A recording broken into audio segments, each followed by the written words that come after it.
para todos. De hecho, una de las cosas que más cuesta es mantenernos distanciados, aislados de nuestros amigos, de nuestra familia, de toda esa gente que no vive en casa, pero a la que deseamos abrazar y darles ese beso pendiente. Creo que ahora mismo la mayor prueba de amor es mantenernos aislados, resguardarnos a nosotros mismos y de esta manera también proteger a los que queremos. Estoy segura que cuando llegue el día en que por fin podamos salir de casa, vamos a regalar abrazos y besos con una fuerza y con una energía que nunca nos vamos a olvidar de ese gran día. Ya lo sabes, quédate en casa, quédate en ATV. Al 100%. No estoy diciendo de ninguna manera que ya no van a haber contagiados, pero la curva habría bajado y ya el nivel de exposición podría aumentar porque no correríamos tantos riesgos como los que existen ahora mismo. Si hablamos de la famosa vacuna que todo el mundo espera, que todo el mundo aguarda, esto por lo menos, señores, por lo menos febrero o marzo del 2021. ¿Qué queda mientras tanto? Cuidarnos, protegernos, quedarnos en casa. Muchos están contando los días, dicen ya es 14 de abril, ahorita nomás el 26, faltan menos de 2 semanas, salimos a la calle, todo regresa a la normalidad, el 4 de mayo los chicos al colegio. Yo personalmente creo que eso no va a suceder de ninguna manera, menos cuando las cifras muestran justamente cómo el nivel de contagiados continúa en aumento y de una manera cada vez más alarmante. Y esto tiene una relación directa, claro que sí, con el número de muestras que se están tomando. Antes eran 400 al día, ahora estamos hablando, imagínense ustedes, de un nivel de muestreo, de exámenes, de test que se realizan y que permiten obviamente determinar cuántos están contagiados. De los 10.303 que hay hasta el día de hoy, cifras oficiales, podríamos calcular que son muchos más, por supuesto que sí, pero ahora estamos hablando de un número que ha crecido muchísimo con respecto al lunes, ayer, al domingo, porque el nivel también de exámenes ha ido en ascenso. ¿Cuántas personas han fallecido al día de hoy? 230. Y a las familias, por supuesto, a los deudos de estas personas, quiero desde aquí arrancar el programa manifestando nuestras más sentidas condolencias. Perder a un ser querido es sumamente difícil y encima en condiciones donde no te puedes despedir, donde ese cuerpo lo van a cremar y no le vas a poder dar ni siquiera cristiana sepultura, es algo que obviamente sumerge a las familias que están ahora mismo sufriendo en un dolor, en un duelo que va a ser mucho más difícil que acabe y por lo tanto superarlo.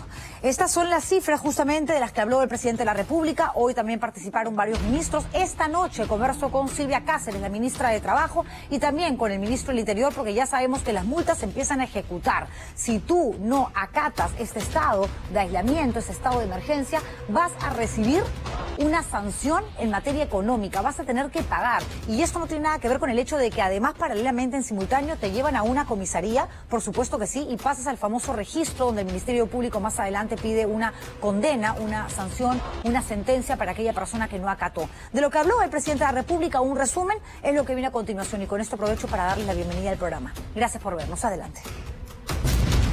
Son el factor invisible, quizás el más peligroso porque es casi indetectable. El gobierno los había puesto en la mira y ya se ha oficializado algunas disposiciones para el control y supervisión de los asintomáticos. Queremos que como Estado hacer una vigilancia, una supervisión, estar con ellos.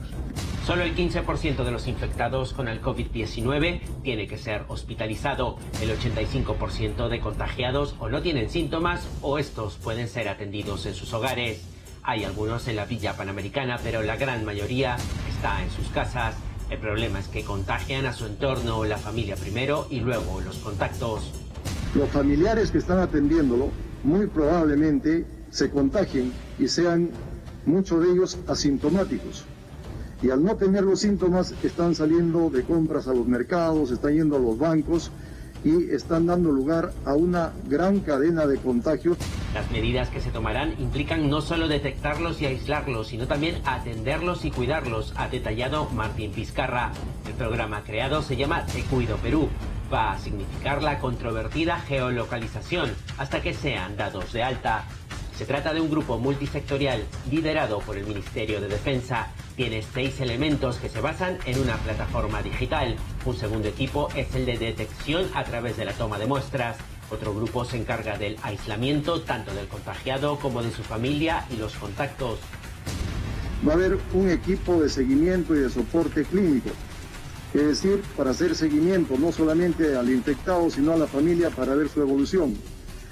Y también va a haber un equipo de apoyo de aquellas familias que requieran alimentos, como van a ser inmovilizados por 15 días, se le proporcionen los alimentos que son requeridos. Se contará con un equipo de seguridad y vigilancia a cargo de las fuerzas de seguridad del Estado. Es parte de las medidas para evitar que se propague más el virus que afecta ya a 10.303 personas en nuestro país.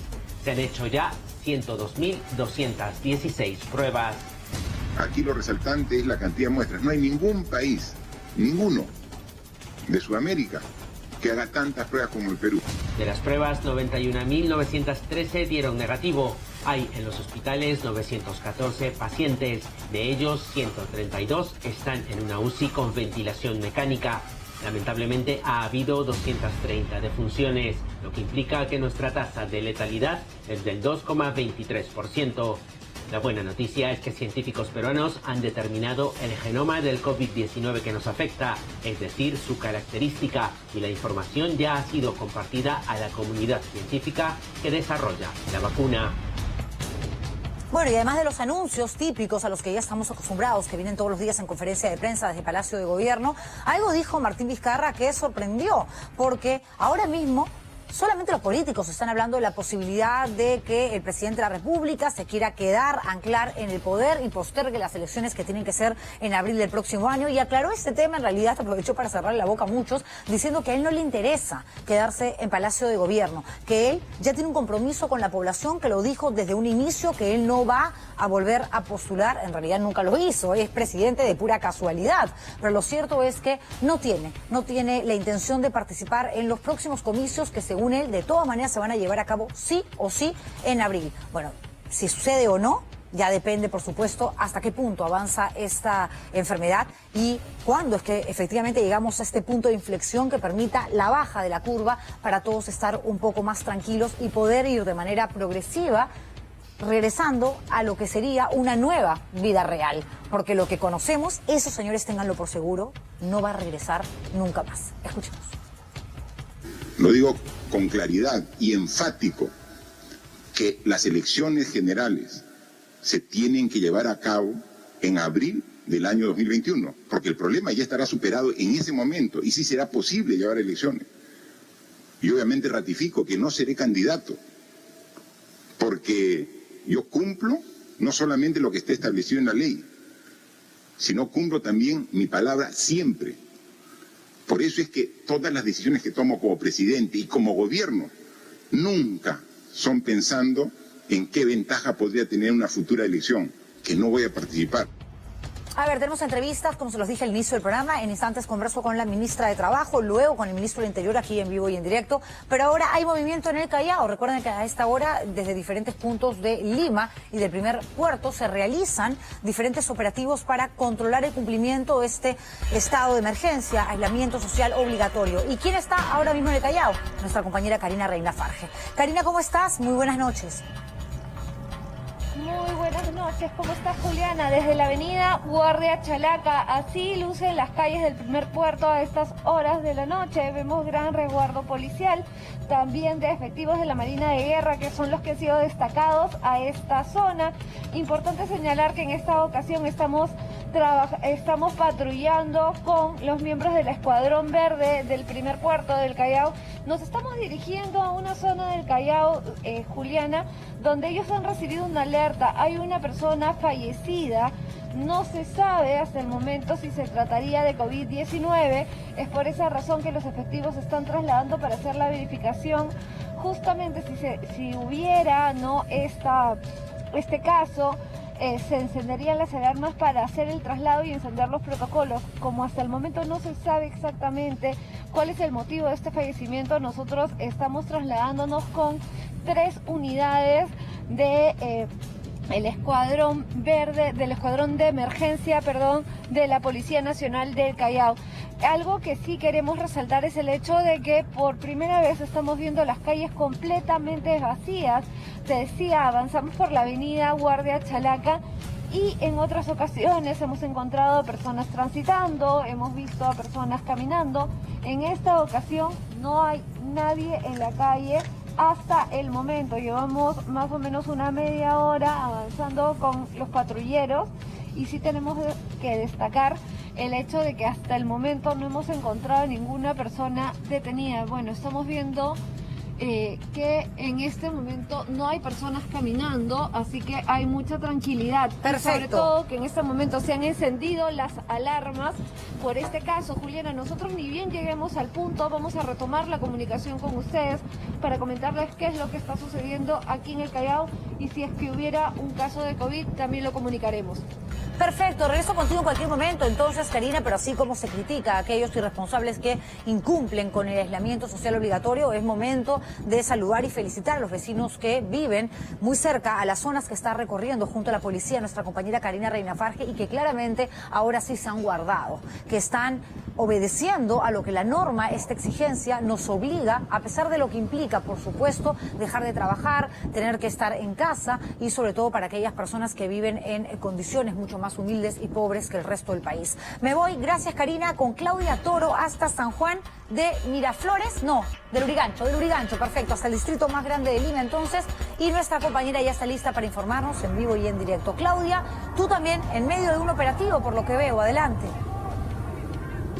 Buenas noches, Juliana. Así es, estamos aquí acompañando al escuadrón de emergencia. Más de 8 vehículos y 50 efectivos policiales para hacer respetar el toque de queda, que dicho sea de paso, habíamos recorrido desde las 6 de la tarde, y media hora después de esta obligación de mantenerse en sus casas, vimos que no se respetaba por una gran parte de vecinos. Ha tenido que salir la policía para que las personas ingresen a sus casas, y vamos a seguir este recorrido, Juliana, hasta la zona de Huáscar, las alturas de San Juan del Lurigancho. Recordemos que este distrito, por ser tan populoso, es muy complicado de recorrer. El escuadrón de emergencia tiene una ardua labor que comienza desde las 6 de la tarde hasta las 5 de la mañana. Son 10 cuadrantes distribuidos a lo largo de todo el distrito. Ellos tienen a su cargo no solo el patrullaje, la intervención y hacer respetar la estrategia, sino además este plan de concientización, casa por casa, calle por calle, para que la gente siga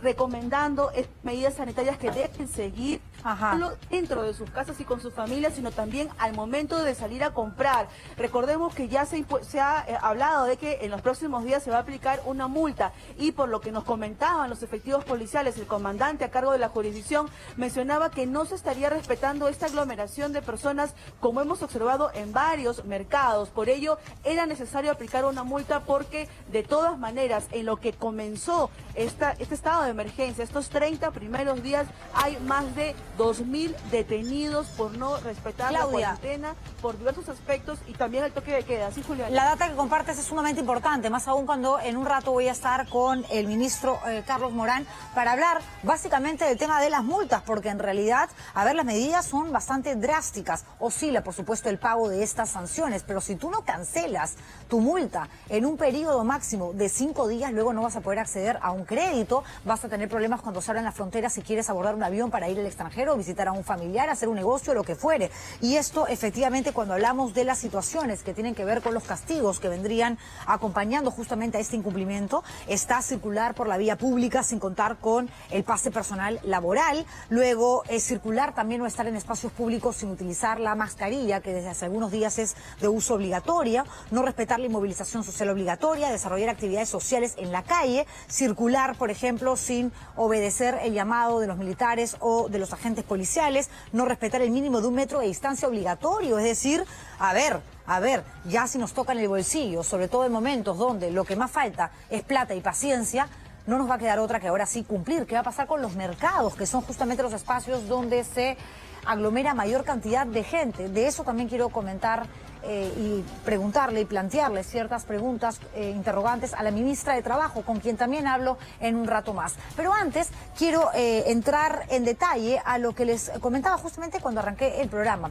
porque lo que hizo el día de hoy el presidente de la República en esta conferencia de prensa es plantear esta problemática, esta enfermedad que se llama COVID-19 dentro de una especie de espectro que se divide en 3 fases, en 3 épocas, en 3 etapas, como ustedes quieran llamarlo. ¿En cuál estamos? Algunos dirán, ya en la tercera saliendo. No, señores, se equivocan. Estamos recién en la primera y esta va a acabar en junio. Entiendo que para ustedes ahora mismo la pregunta debe ser, ¿cómo que en junio? Si la cuarentena la vamos a tener que cumplir solamente hasta el 26 de abril, no nos pueden extender más. puede que eso suceda, señores, nada está dicho, todo depende de la coyuntura y de qué tantas personas se sigan contagiando, que tantas mueran y que tantas terminen en una unidad de cuidados intensivos dependiendo de un respirador mecánico. Lo cierto es que después de esta primera etapa entramos a la segunda, que sería hasta diciembre, y la otra que terminaría en abril, coincidiendo con las elecciones presidenciales y parlamentarias. Mejor que lo explique el presidente de la República. Esto es parte justamente de lo que dijo, por si se lo perdieron o por si les interesa, por supuesto, volver a escucharlo. Vamos. Estamos justo a la mitad de la primera fase. Más que nunca se hace camino al andar, más si cabe en medio de una pandemia. Lo que se puede hacer, sin embargo, es tentar el camino y eso está haciendo el gobierno. Lo que se puede prever es que habrán 3 fases. La primera es la de contención. En ella estamos desde marzo y según las previsiones durará 3 meses, es decir, hasta finales de mayo. Como una hibernación, ¿no?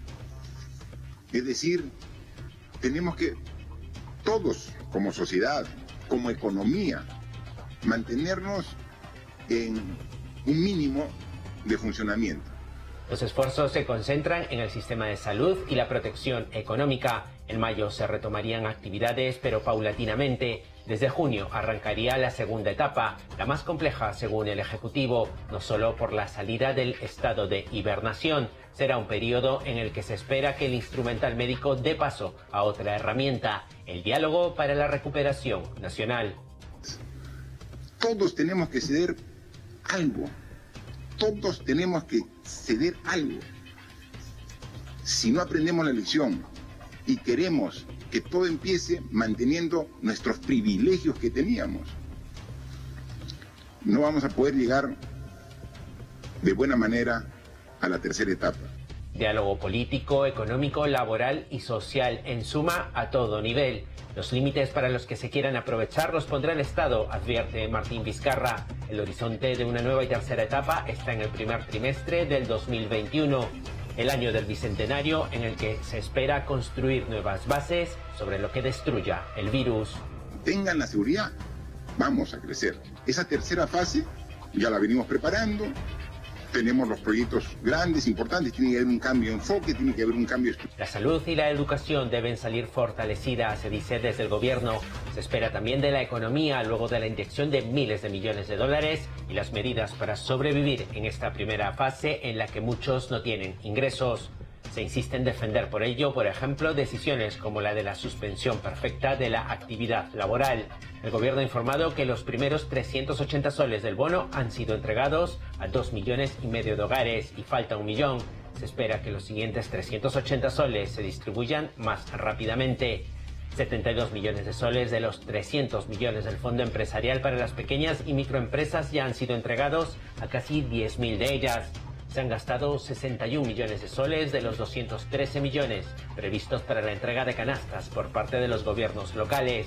En total se ha destinado ya 1.300 millones de soles en la atención de la emergencia para combatir económicamente el COVID-19. Otros 3.178 millones se han derivado para la atención de las familias. Eso sin contar con la liberación de fondos como CTS y AFP por más de 13.000 millones de soles. La semana pasada hubo tremenda polémica con respecto a esta figura suspensión perfecta, ¿no? Que no es nueva, existe desde la época de la dictadura de Alberto Fujimori en 1991. Lo que pasa es que ahora está encima de la mesa, por supuesto, y es materia, por supuesto, de análisis, de percepciones, de opiniones en función de la crisis económica que estamos viviendo. CONFIEP le mandó, de hecho, a la ministra de Trabajo, a la doctora Silvia Cáceres, un documento diciendo: estas son las salidas que nosotros planteamos, dada justamente la problemática que existe en nuestro país y cómo están siendo afectadas las diferentes empresas. Y entre ellas estaba esta que se llama suspensión perfecta, pero había una mucho más drástica, que es cese colectivo. Lo que ha dicho la ministra de Trabajo, y esto obviamente avalado por el propio presidente de la República, es que la suspensión perfecta se va a poder dar, pero para ello la empresa que lo solicita, aquí tengo el documento, justamente se los voy a mostrar en un ratito, que tienes que llenar una especie de formulario para ver si realmente tu negocio aprueba para que a los empleados los puedas mandar a su casa sin sueldo, sin goce de haber, pero con la garantía de que no están perdiendo su puesto de trabajo. El temor que esto ha generado es, ok, son 3 meses, 90 días, y si después la empresa dice, no tengo plata, pero mi puesto está guardado, no, ya no, porque me declaro en quiebra, cese colectivo. Esa figura se podría dar de manera repetitiva y en todo caso, si todas las empresas envían su formulario, llenan su formulario para poder acceder a esta figura de suspensión perfecta, ¿quiénes van a fiscalizar si hay un porcentaje de inspectores de SUNAFIL que se niegan a salir a la calle, que no quieren trabajar por diferentes motivos, excusas, justificaciones, en fin? Mejor estas preguntas se las planteo directamente a la titular de la cartera de trabajo, quien ya está con nosotros vía Skype. Ministra, ¿cómo le va? Muy buenas noches. Muy buenas noches, Juli. Muchas gracias por esta entrevista. La verdad, hace rato queríamos conversar con usted. Ahora, con esta coyuntura y con todo lo que se está hablando, diciendo y poniendo sobre la mesa en materia laboral, es importante tener a la voz oficial. No sé si hemos tenido un problema con la conexión. Vamos a volver nuevamente a conectarnos con la ministra. Ya la estamos viendo nuevamente, por suerte. La suspensión perfecta, ministra. Lo que usted ha manifestado es que se tiene que acreditar por parte de la empresa una seria afectación económica y que para ello va a haber un análisis lo suficientemente exhaustivo por parte del gobierno, de su cartera, Ministerio de Trabajo, para determinar qué empresa realmente tiene que mandar a su casa a los empleados y quiénes están aprovechando esta figura aprobada ahora por el Ejecutivo para no hacerse cargo de las remuneraciones justamente de su personal. ¿Cómo saberlo, doctora, a ciencia cierta? ¿Cómo no dejarse engañar? Si ahora mismo tenemos un grupo de inspectores en SUNAFIL que no están trabajando y que con la propia problemática el gobierno también está haciendo muchísimas cosas, ¿se va a poder? Sí, Juliana, y escuchaba la primera parte de tu intervención. Estás en lo correcto. La medida y el conjunto de medidas que hemos venido adoptando tiene como principal objetivo preservar los empleos. Esto parece difícil de entender cuando se habla de suspensión perfecta de labores, pero creo que lo fundamental en el conjunto de medidas es, en primer lugar, que entramos como a una fase de hibernación, decía nuestro presidente ahora temprano. No quiere decir que las empresas con esta crisis económica tienen carta libre para separar a los trabajadores. Lo hemos dicho con claridad y ahora en tu programa lo digo nuevamente. La Autoridad de Trabajo no va a permitir ningún abuso, ninguna medida discrecional que, sin justificación, apele a la medida de la suspensión perfecta. Las condiciones para recurrir a ella, que es una figura completamente excepcional, y la norma lo dice con mucha claridad, es, en primer lugar, que haya una seria afectación económica por la que esté afrontando la empresa. Y cuando hablamos de afectación económica, salta inmediatamente a la memoria, a la vista, el conjunto de actividades que hoy por hoy no están teniendo lugar en nuestro país en razón de la cuarentena. Algunas empresas tienen más vulnerabilidad que otras. He puesto como ejemplo en varias de las entrevistas el día de hoy y el día de ayer a las microempresas. Esta es un segmento empresarial que está viéndose fuertemente impactado cuando las actividades que antes realizaba hoy están suspendidas. Sobre el control y sobre la fiscalización, tenemos, como tú bien conoces y lo has abordado en tu programa, distintas limitaciones para el desplazamiento, para el tránsito en razón del cuidado de la salud y de la vida de las personas. Nuestro gobierno todo el tiempo está insistiendo en la frase quédate en casa, que es más que una frase, es una actitud de cuidado de la vida de uno mismo, pero también de su entorno y de los más vulnerables.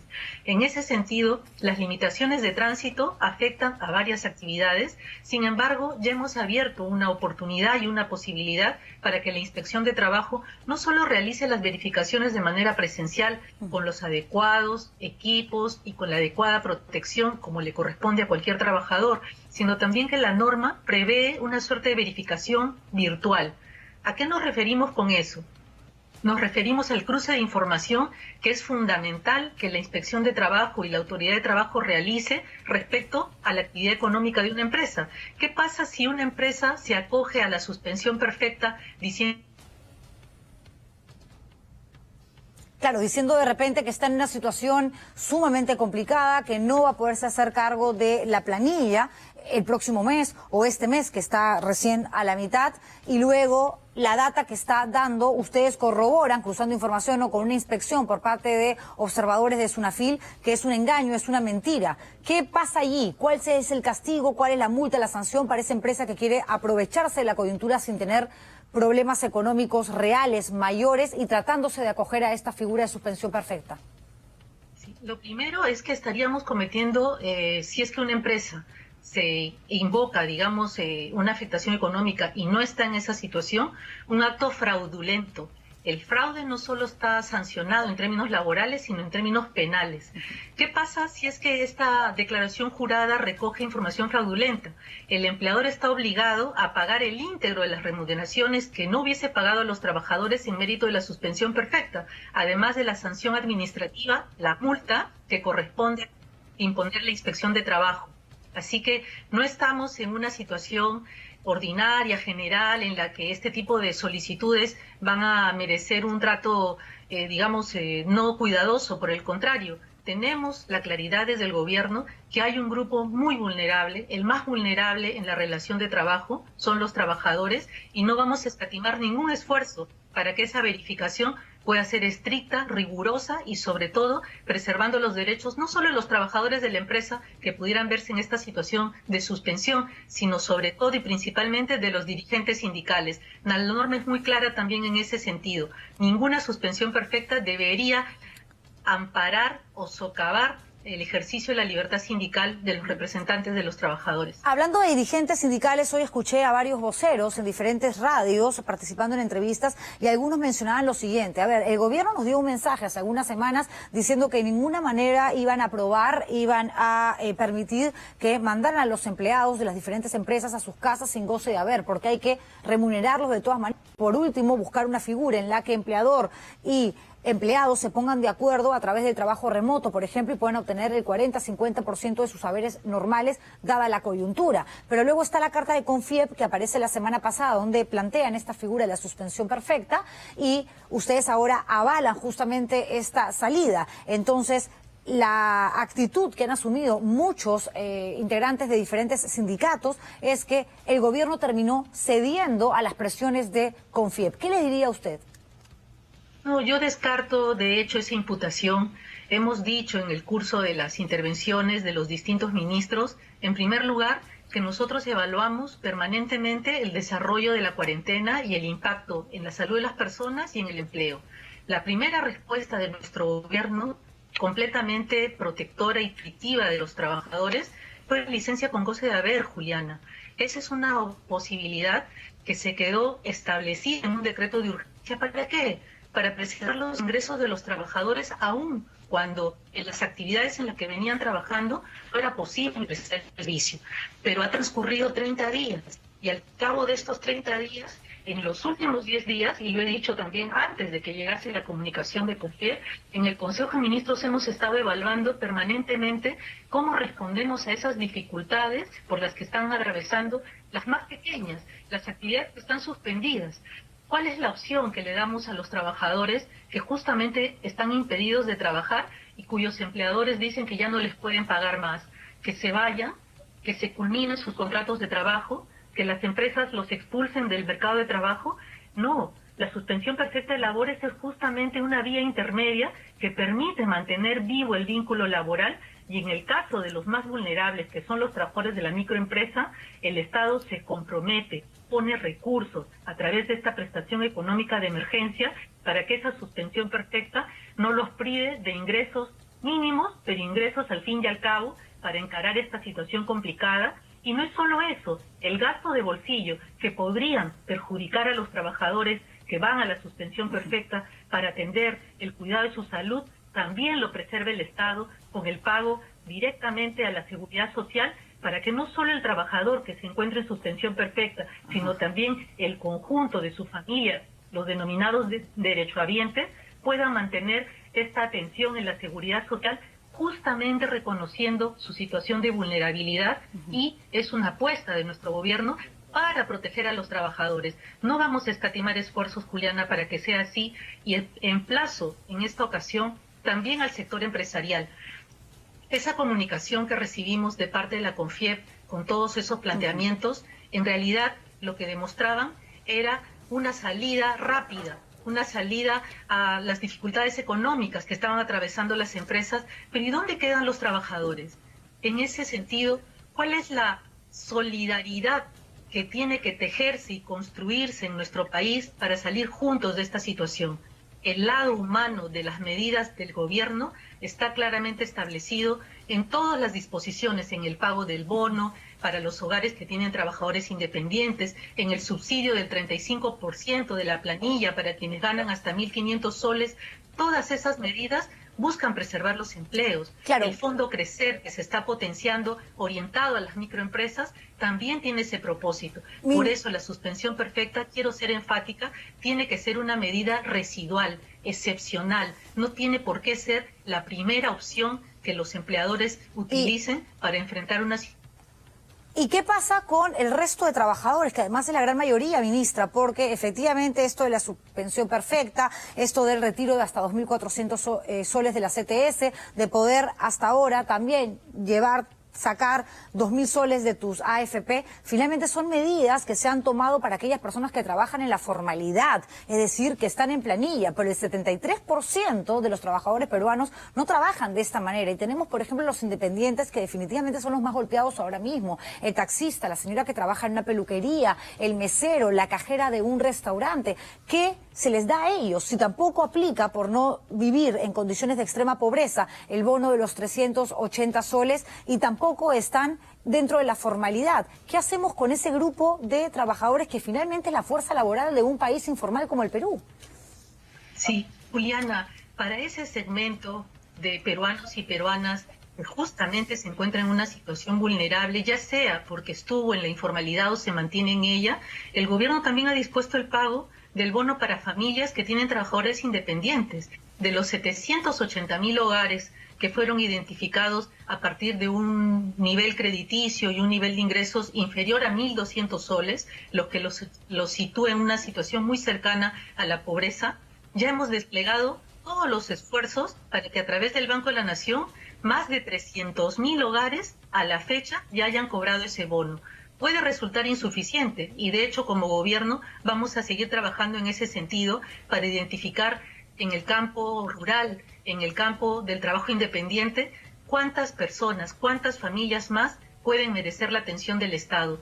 No se quedan solos. Nuestro compromiso es firme por la vida y por la subsistencia en una situación complicada que no hemos esperado, que no hemos gestado, pero que en razón del cuidado de la salud tenemos que encarar con mucha determinación. Y la gente, ministra, que trabaja bajo la modalidad del recibo por honorario, ¿qué va a suceder con ellos? ¿Qué puede hacer una persona que ahora mismo está viendo el programa y dice, a ver, yo no soy una persona que vive en condiciones de pobreza, tampoco estoy en la formalidad, no es que sea un trabajador independiente, hace mucho tiempo formo parte de esta empresa, pero la típica informalidad en la que todos de una u otra manera hemos caído. Tengo 2, 3 años, pero nunca me formalizaron, no me pasaron una planilla y yo sigo pasando mis recibos. ¿Qué pasa con ese empleado? ¿También podría él ser trasladado a la figura de suspensión perfecta o no?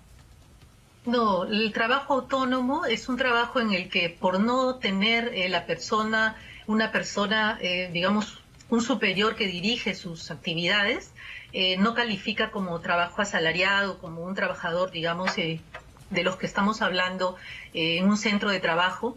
Y son los trabajadores autónomos los que también están atravesando una situación difícil. Con el bono para las familias con trabajadores independientes estamos alcanzando a una proporción de ellos. Pero, como decía, el gobierno paulatinamente va identificando los sectores, los grupos que están viéndose mermados sus ingresos en esta época a efectos de ir avanzando con medidas paliativas, con la prórroga, por ejemplo, los profesionales a los que tú hacías referencia, la prórroga del pago del impuesto a la renta incide directamente en no afectar sus bolsillos en esta época. Sabes que se han diferido hasta junio varias de las obligaciones tributarias, la posibilidad incluso de desarrollar emprendimientos y constituir microempresas y acogerse a estos fondos, el Fondo Crecer y el otro fondo potenciado de más de 300 millones, tiene una oportunidad también para el emprendimiento, pero paulatinamente sabemos que la situación más crítica está afectando a quienes menos recursos tienen, a los que nosotros consideramos los más vulnerables. Pero paulatinamente las medidas se van enfocando y van ampliando su campo de acción para cubrir el mayor número de hogares que se puedan estar viendo perjudicados y vamos a seguir haciéndolo. El presidente lo ha dicho con mucha claridad, la aprobación del Plan Reactiva Perú también tiene ese propósito, mantener la cadena de pagos. Esos profesionales que eran proveedores de microempresas, de pequeñas empresas, de medianas empresas, estas empresas con el Plan Reactiva Perú van a poder honrar los compromisos que han asumido con estos profesionales. Entonces, ese es el objetivo. Entonces, la empresa que accede al Plan Reactiva Perú y que recibe esta inyección de dinero por parte del gobierno, que tiene como prioridad, entendemos, hacerse cargo de la planilla, de las remuneraciones de sus trabajos, de ninguna manera luego puede llenar esta solicitud y decir, aquí estoy yo, señora ministra de Trabajo, por favor, quiero poder acceder a la figura de suspensión perfecta. ¿Se entiende que esas empresas no, o sí pueden? Exactamente, sería un sinsentido que si una empresa está acogiéndose al conjunto de incentivos tributarios, beneficios, prórrogas, acceden al subsidio de la planilla, participan en las líneas de crédito del Plan Reactiva Perú. Si todo eso tiene por objeto preservar el empleo, sería un contrasentido que ingrese una solicitud al Ministerio de Trabajo señalando que hay una grave afectación económica, porque como vuelvo a señalar, el gobierno está firmemente embarcado en preservar la vida y los empleos. La suspensión perfecta es una figura temporal, excepcional, y tiene que haber la demostración de una afectación económica seria, grave.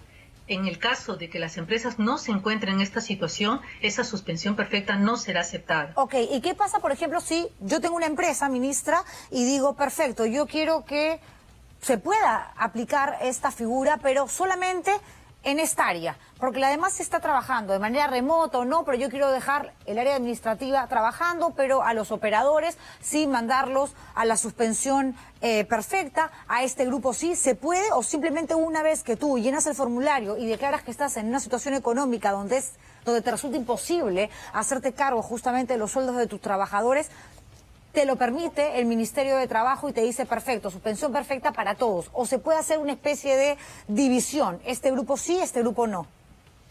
Sí, la posibilidad de la suspensión perfecta puede ser total o parcial.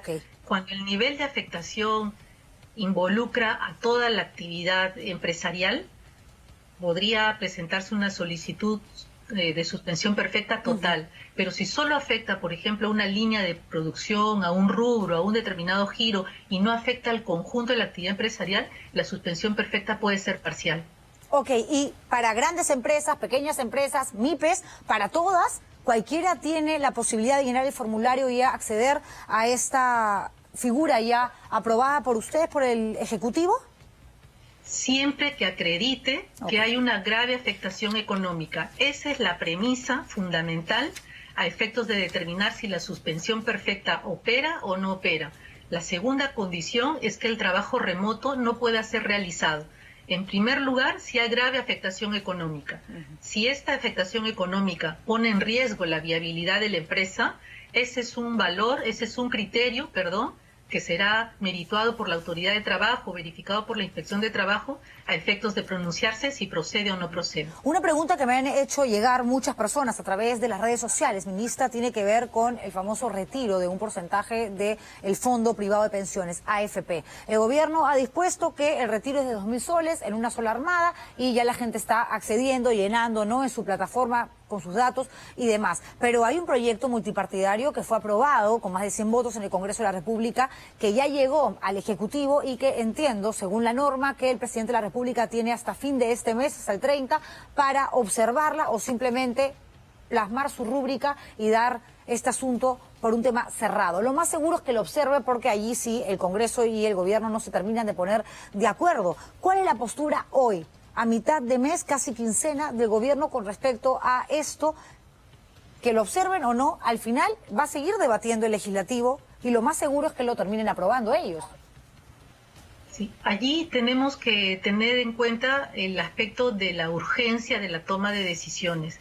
Tanto la primera medida como esta, que está contemplada en el Decreto de Urgencia 038, que permite tomar parte del fondo del Fondo Privado de Pensiones de cada trabajador, responde a una necesidad urgente de dotar de liquidez, de dotar de ingresos a nuestros trabajadores, no solo a los que pudiesen verse afectados con la suspensión perfecta. Se ha abierto la posibilidad de que incluso al no haber aportado esos 6 meses que eran una condición para recibir, para poder retirar parte del fondo aprobado en la medida anterior, ahora se abre esa posibilidad. Ya no se exige que no hayan aportes durante los 6 últimos meses, y ese sentido de urgencia es el que está acompañando a muchas de nuestras decisiones.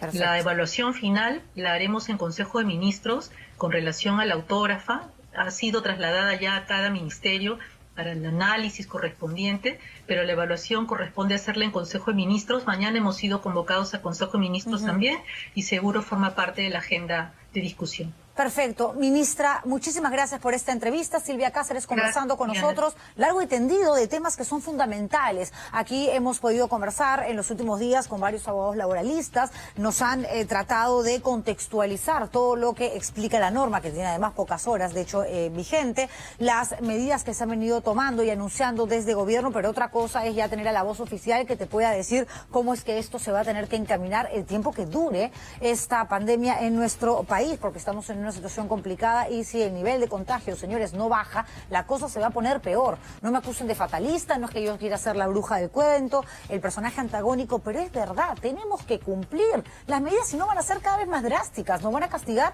hasta por respirar, y tendremos que pagar una multa si llegamos a ese nivel, porque somos nosotros los que ahora tenemos la responsabilidad, por favor, de dejar de trasladar, de propagar el virus. El virus no avanza solito. Avanza con nosotros, circula con cada ser humano que no cumple, que se va a un supermercado con la mamá, con la tía, creyendo que los días que puedes salir hasta la hora que te corresponde, aprovechas para irte a pasear y darte 8 vueltas a la manzana con tu perro cuando no hay ningún tipo de necesidad. A ver, me voy con Claudia Toro. Hay noticias en San Juan de Miraflores y ya llegó el ministro del Interior, Carlos Morán, para hablar justamente de las multas, entre otros temas. San Juan del Lurigancho, Claudia Toro, en vivo y en directo. Claudia, nuevamente buenas noches. Juliana, así es, buenas noches. Ya estamos aquí, San Juan del Lurigancho, en la zona de Huáscar. ¿Por qué? Los vecinos indignados han llamado a la policía, han alertado sobre un grupo de sujetos que también forman parte del asentamiento humano Belén en la zona de Huáscar, para denunciar que estaban jugando fútbol en esta canchita, en esta losa deportiva. La policía ha detenido a uno de estos sujetos que estaba en estado de ebriedad, habrían estado tomando, bebiendo licor en la canchita, y lo más indignante es que su propia familia lo increpaba y le reclamaba su accionar, su irresponsable accionar con respecto al toque de queda. La policía lo detuvo y lo ha subido al patrullero previa desinfección, tanto con alcohol en su cuerpo como también de sus zapatos, para que pueda sentarse en el patrullero. Lamentablemente, mucha más gente irresponsable sigue quebrantando la norma de cuarentena, del toque de queda. Y aquí, en este punto de San Juan del Lurigancho, vamos a observar que hay mucha gente que todavía está transitando.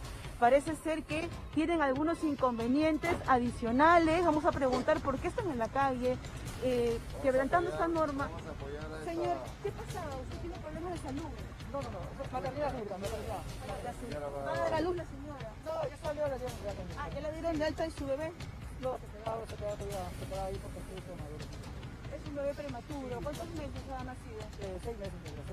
6 meses. Bueno, ya el señor se va a trasladar a su vivienda y la policía... Ahí está, Claudia. Mientras nos quedamos con esta imagen nuevamente incómoda, molesta, porque mientras unos hacemos realmente un gran esfuerzo para cumplir con este estado de emergencia, con el aislamiento social obligatorio, hay otros que siempre tienen una excusa. No, ya llegaba a mi casa, lo que pasa es que se me hizo tarde. Por favor, son las 7:38. Han pasado más de 1 hora y media desde que la norma te exige a no moverte de tu casa, y cuando sales es para comprar, para ir al banco, para trasladarte a una farmacia, y no sales en grupo, y no sales con tu perrito, y no aprovechas para que tu hijito se ventile un ratito en el parque. No, señores, no cumplimos esto al pie de la letra y la cosa se va a poner peor. De hecho, ya somos el segundo país con más contagiados en la región, después de Brasil. Y para hablar justamente de las medidas que obviamente han tenido que radicalizarse en función al incumplimiento tan grande que existe no solamente en Lima, sino y sobre todo en provincias, está con nosotros nuevamente el ministro del Interior, Carlos Morán, a quien por supuesto le agradezco por estar aquí con nosotros en vivo y en directo. Gracias, ministro. Buenas noches, gracias por invitarme a tu programa. Veía justamente estas imágenes, la nota en vivo de nuestra compañera Claudia Toro, y observaba su cara, ¿no? Y su reacción era, Dios mío, o sea, como que, ¿de qué manera le explico a la gente que no pueden seguir incumpliendo? Mira, Juliana, desde que empezó la problemática esta de la emergencia nacional, del aislamiento social, como gobierno hemos hecho todos los esfuerzos para hacer la contención social de las personas. Y tú lo has dicho muy bien, el virus viaja con las personas. Hemos llegado a establecer un registro informático de los infractores para que después que termine la cuarentena sean denunciados por la Fiscalía por delitos, porque quebrantar una norma sanitaria es un delito. Hasta recibe una pena de 3 años. Por supuesto, ¿no? Hemos hecho todos los esfuerzos y ahora, como vemos que estas personas no saben que van a tener antecedentes policiales, no saben que cuando termine esto, cuando saquen su certificado de antecedentes policiales van a tener registrados. Okay. Entonces, mira, a pesar de esto, hay un grupo de ciudadanos que se resisten a cumplir la cuarentena. Y por eso hemos sacado un decreto legislativo donde faculta a la policía para imponer multas a las personas que quebranten la cuarentena. Multas que van desde los 86 soles hasta los 430 soles. Una pregunta, ¿esto se maneja, ministro, en simultáneo al castigo que pasa por la detención y el traslado de la policía a la comisaría? Porque alguno podría decir, ¿por qué me van a multar si a mí ya me llevaron a la comisaría y pasé la noche? No, eso es aparte. Okay. Aparte, bueno mencionarlo. Porque aparte que puedan tener una sanción penal, como te digo, porque esto va a ser, este registro informático es derivado al Ministerio Público para que inicie las acciones legales, esto es una medida porque hemos visto que a pesar de todos los comunicados, a pesar de todos los esfuerzos, siguen quebrantando la cuarentena. Y hay infracciones, están bien definidas acá, y lo sabemos todos lo sabemos. Transitar en la vía pública durante la inmovilización social, como esta pareja de personas en San Juan de Urigancho lo han hecho, es una infracción y va a tener una multa. Y justamente de eso quería saber, la escala de las multas... La escala va a ser gradual, de acuerdo a la infracción. Por ejemplo, no contar con pase... vehicular. Pase personal laboral. No contar con autorización para circular con tu vehículo privado, particular. Circular o desarrollar actividades que no están dentro de las actividades esenciales, que lo precisa bien el Decreto Supremo de Emergencia Nacional. Pero lo más complicado, y lo hemos visto todos los días, es la aglomeración de personas en los supermercados y en los mercados. En los mercados, sobre todo, ¿no? Que se movilizan con parejas o con más miembros de una familia. Esto es una falta grave, por ejemplo, ¿no? Transitar sin mascarilla, pues gradualmente puede ser una infracción, pero no cumplir el distanciamiento social. Eso tendría un castigo, digamos, económico mayor. Estamos trabajando el reglamento, justo vengo a una reunión ahí, y esto va a ser una gradualidad. Y las sanciones, como tú le has dicho, va de 86 soles a 430 soles. Ahora, y dirán ahí, pues, allá como estamos, siempre hay vivo, la viveza creativa siempre está ahí, me dicen, no pago la multa, pues me van a notificar, el procedimiento es parecido, va a la comisaría detenido, le hacen el control de identidad a la persona, le levantan el acta y le imponen la sanción económica. Y dirán, bueno, no pago. Pues. Menos ahora que no hay plata porque no tengo trabajo. No pago, me voy y sigo reincidiendo. Estas personas van a tener una especie de inhabilitación civil. No van a poder, porque el DNI está registrado, no van a poder, por ejemplo, suscribir cualquier tipo de contrato. No van a realizar trámites ante entidades bancarias. No realizan actos notariales en la SUNAR y tampoco van a poder realizar viajes al exterior. Igual, la misma calificación, el mismo trato que se reciben las personas omisas al sufragio. ¿Hasta que paguen? Hasta que paguen. Ok, pero ¿qué pasa, por ejemplo, uno dice, ¿qué tanta esperanza se puede tener? No dudo de la buena voluntad de querer mejorar esta situación que es terrible para todos, pero en un país donde la informalidad y donde la viveza criolla, como usted bien lo mencionaba hace instantes, permite, por ejemplo, que choferes de combi sigan circulando, bueno, hasta antes de la cuarentena, por ejemplo, pero con multas que sumaban 30.000, 40.000 soles, y los paran, les dicen que se trasladen a la comisaría, retiren el vehículo, otra papeleta más, pero al final esto termina, digamos, inmerso en una especie de círculo vicioso que no tiene cuándo parar. Porque, mira, y tú lo has dicho muy bien, son lecciones aprendidas. Por ejemplo, estas personas infractoras, estos choferes de combi, de vehículos, de colectivos informales, les ponen la papeleta y no pagan y siguen acumulando las papeletas, pero no hay una sanción de tipo civil que estamos imponiendo en esta norma. De tal forma que todos van a necesitar un DNI para hacer trámites, alguna vez para ir al banco, para hacer una transacción, un registro notarial. ¿No sería mejor retenerles el DNI? No, creo que ese sería un tema... Digo yo, porque ya hay que tomar medidas sumamente drásticas. Hay gente que puede decir, no me interesa porque yo no voy a salir del país y no voy a firmar un contrato. Entonces, hay una sanción penal que eventualmente va a llegar y también una sanción económica. Con esto queremos hacer la contención social más abierta, más segura. Se han reducido la cantidad de detenidos porque hemos llegado a un pico de tener 4.000 detenidos por día, ahora varían de 600 a 700 personas detenidas en la cuarentena. Ayer, por ejemplo, aquí en Lima, ¿cuántos detenidos? En Lima hubo alrededor de 250 detenidos. Ha bajado considerablemente. Ha bajado considerablemente, pero aún así todavía necesitamos hacer un trabajo más efectivo y que la ciudadanía acate la norma, acate la ley. Claro, es una pena que se tenga que trabajar ahora, operar de manera más drástica, pero si no aprendes por las buenas, te tengo que castigar de una manera donde realmente te duela. Y cuando se trata de tu bolsillo, allí sí la vas a pensar 2 o 3 veces antes de salir a la calle y hacer lo que te da la gana. Las multas oscilan entre los 86 y 430 soles. Y el ministro Morán tiene en sus manos lo mismo que tengo yo aquí en mi poder, que es lo que ha sido publicado el día de hoy en el Diario Oficial del Peruano, que tiene que ver con este decreto donde efectivamente se castiga en realidad desarrollar actividades económicas no consideradas de prestación. Sobre este punto quería preguntarle. Los famosos futbolistas, actrices, animadores de programas de televisión que ni siquiera tienen programa y que aprovechan su nombre y demás para sacar el famoso permiso y andan circulando, pululando por la ciudad con absoluta impunidad, Esas personas, cuando no tienen nada que hacer. Esas personas que no están autorizadas para laborar en actividades esenciales, están también dentro de las prohibiciones. Así que hay que pensarlo 2 veces para infringir la norma. Son intervenidos por la policía, son trasladados a la comisaría y se les pone la multa. Usted acá decía también, ¿no?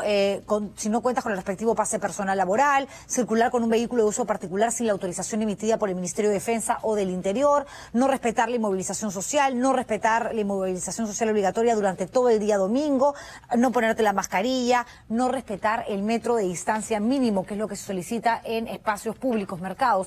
Estaba leyendo, ministro, una nota que salió publicada súper interesante en Gestión, donde se habla acerca del problema de los mercados, que son los principales focos infecciosos, tomando en cuenta de que además a nivel nacional hay 2.612 mercados de abastos. Es un montón.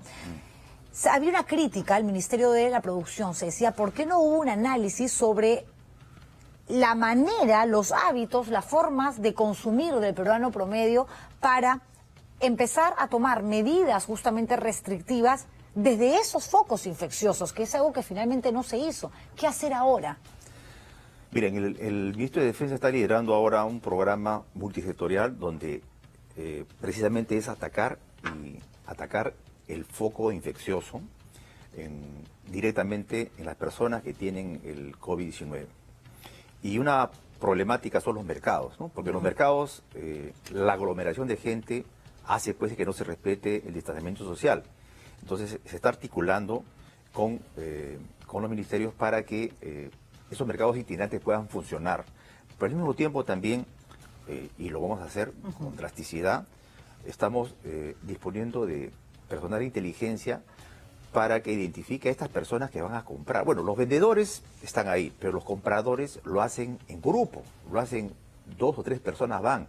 Esas personas van a ser intervenidas y sancionadas con una multa. Claro, pero se va a dar abasto a la Policía Nacional porque aquí se habla de multas, de sanciones de, repito, entre 86 y 430 soles que van a ser impuestas por la autoridad policial. Pero en las calles ahora mismo quienes están encargando de resguardar y evitar que ese tema se desborde, también están los militares. Sí, los militares y los policías. ¿Qué hacemos si hay un espacio donde hay un claro incumplimiento, pero no hay un agente policial, pero sí un militar? ¿Él también puede castigar, poner la multa? No, el militar traslada al infractor a la comisaría, esa es su función. Y la policía de ninguna manera asume, digamos, la potestad, la facultad de poder... Puede intervenir, pero no va a sancionar. No puede sancionar, de acuerdo, eso es importante saberlo. Hay un procedimiento similar al que se impone cuando una persona infringe las normas de tránsito. Es parecido, pero la penalidad la impone la policía. ¿Y no pensaron que de repente, no sé, dentro de los puntos que habrán evaluado antes de emitir este decreto, que de repente sería importante castigar también con trabajo comunitario?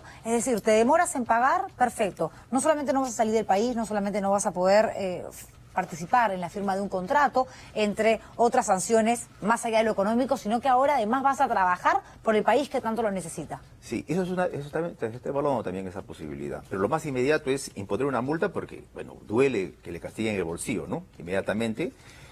Las personas que no paguen van a, como te digo, van a tener esta especie de inhabilitación civil, pero la posibilidad de incorporar también un trabajo comunitario está ahí. El problema es cómo implementarlo en una emergencia, ¿no? Claro. Y para que eso se aplique necesitamos ya una escala de las sanciones. Por supuesto, estamos trabajando eso hoy día, el reglamento. Ok, ¿cuándo saldría el reglamento? Si sale hoy día, más tarde, mañana está en vigencia. Estamos trabajándolo. Ok. Estamos afinando algunos puntos de la gradualidad de las infracciones. Como te decía a ti, ¿no? Lo más grave debe ser ir a comprar alimentos básicos o medicinas en grupo o más de 2 personas. Es una falta grave. Caminar por la vía pública con mascarilla puede ser una falta más leve, pero al final de cuentas la imposición de la multa va a responder a esta categoría. ¿Y hasta qué punto, digamos, el control no termina siendo discriminatorio? Porque en un supermercado tú puedes hacer una cola de 17 cuadras, pero siempre hay personal de la propia tienda, del propio local, que te exige mantener cierta distancia, el orden, incluso te miden hasta la temperatura a la hora de ingresar. Pero claro, en un mercado eso no existe. Entonces, de pronto, claro, detienen a una persona y esta persona va a decir, pero yo no puedo de ninguna manera cumplir con el distanciamiento de 1 metro por lo menos, porque aquí todos tenemos que entrar a comprar porque todos tenemos la necesidad y no hay quien tampoco lo controle. No es que hagan 2 filas, entran ustedes. ¿Cómo hacer un manejo también para controlar eso? Juliana, esto es nuevo para nosotros. No hay soluciones perfectas. Acá tenemos que apelar primero a la conciencia cívica de todos los peruanos y peruanas. Claro, porque no tenemos un policía por cada ciudadano que está vigilándole para que cumpla la norma. Pues estamos imponiendo mayor severidad en las medidas, pero con la finalidad de que puedan reaccionar estas personas y decir, oye, ya me van a privar, primero voy a tener antecedentes policiales, para empezar. Esas es una mancha negra difícil de borrar. Sí, y después me van a multar. Entonces, hay que pensarlo 2 veces, pues, ¿no? Y al final de cuentas, ¿qué queremos lograr con esto? Que las personas no se movilicen en la calle de forma irresponsable, que salga, y por eso dice el presidente, ¿no? Las personas tienen que salir solo una persona de un grupo familiar nada más para hacer las compras. No tienen que salir 2 o 3 personas, porque así evitamos el aglomeramiento de gente. De acuerdo. Sí. Pero ¿qué hacemos, ministro, con el otro problema que también depende de su cartera? El estado en el que están trabajando algunos policías, los que ya han resultado contagiados, las quejas de que no tienen guantes, que no les llegan mascarillas y que ellos tienen... A nosotros no se imagina la cantidad de denuncias que nos llegan. De hecho, algunas las hemos presentado ya aquí en el programa porque las hemos podido investigar. Otras están todavía sobre el escritorio porque hay que ser muy exhaustivos para entender hasta qué punto la queja es real o no. Pero hay muchas personas que en todo su derecho dicen, me piden patrullar, me piden ir aquí, me piden ir allá. Pero yo no tengo el uniforme, yo no tengo la mascarilla, hay gente que se está enfermando y ni siquiera nos hacen la prueba rápida para saber si tenemos o no COVID. Bueno, gracias por la pregunta, Juliana, porque me permite aclarar 2 cosas. Mira, el momento más feliz de mi vida profesional fue cuando yo recibí mi despacho de alférez. Yo soy policía, siento como policía, pienso como policía. El cargo de ministro es un cargo circunstancial. Yo moriré siendo policía. No hay nadie más preocupado por la situación y la salud de los policías que yo. Y aparte, soy responsable del sector. ¿Qué estamos haciendo? Nosotros, gracias a un convenio firmado por el Fondo de Salud Policial, tenemos los recursos financieros para hacer convenios con clínicas. Tenemos 250 camas en las clínicas privadas y una cantidad similar en provincias. Los policías que tienen cierto agravamiento de su salud son trasladados a la clínica y los que están infectados y están en estado leve todavía son trasladados a la vía panamericana y el resto, que son asintomáticos pero son positivos, están en sus casas aislados. Aparte de eso, hay un acompañamiento médico y también una asistencia económica. Hoy día hemos repartido 250 paquetes alimenticios a los policías, a las familias de los policías que están infectados. ¿No podrían acceder al bono de los 380 soles? No, los policías no están considerados en eso porque ese es para la población pobre. De acuerdo, pero existiría la posibilidad, sí, de repente no 380, pero algún tipo de bono, sí, que formalice la ayuda hacia los integrantes de esta institución. También está en evaluación ese pedido. Aparte de eso, Juliana, hemos comprado máscaras, guantes, desinfectantes, gel, por importe de 50 millones de soles, la policía.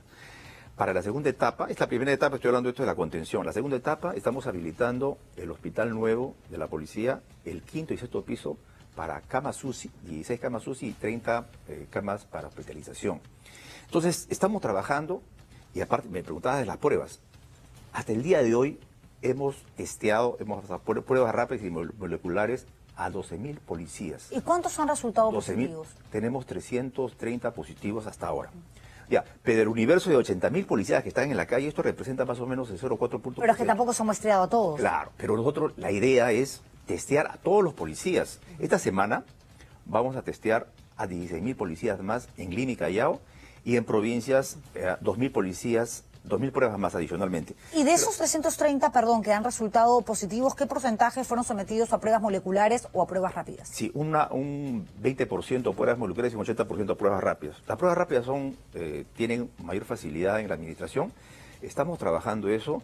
La idea es testear a toda la Policía Nacional, porque todos los 80.000 policías están en las calles. Progresivamente lo vamos a hacer. Esta semana están llegando 1 millón de pruebas rápidas, y ya he conversado con el Ministerio de Salud para que nos entreguen a la sanidad de la policía y podamos hacer un testeo a nivel nacional de todos los policías que están en las calles. Claro. La idea es tener una data confiable para poder aislar a esos policías y atenderlos en las clínicas. El problema es que la prueba rápida, a mí me la hicieron, de hecho, la semana pasada, te arroja positivo en la medida de que te hayas contagiado de 15 días hacia atrás. Es decir, si ayer me contagié, me estornudaron en la cara una persona infectada, hace 10 días, 12 o 13, el resultado va a ser negativo. Entonces, una persona continúa con su vida creyendo que no está infectada, de repente es asintomática incluso, pero puede contagiar al resto. Por esa razón, la policía está adquiriendo 500.000 de pruebas rápidas también. Adicionalmente, la que no va del Estado, ¿por qué?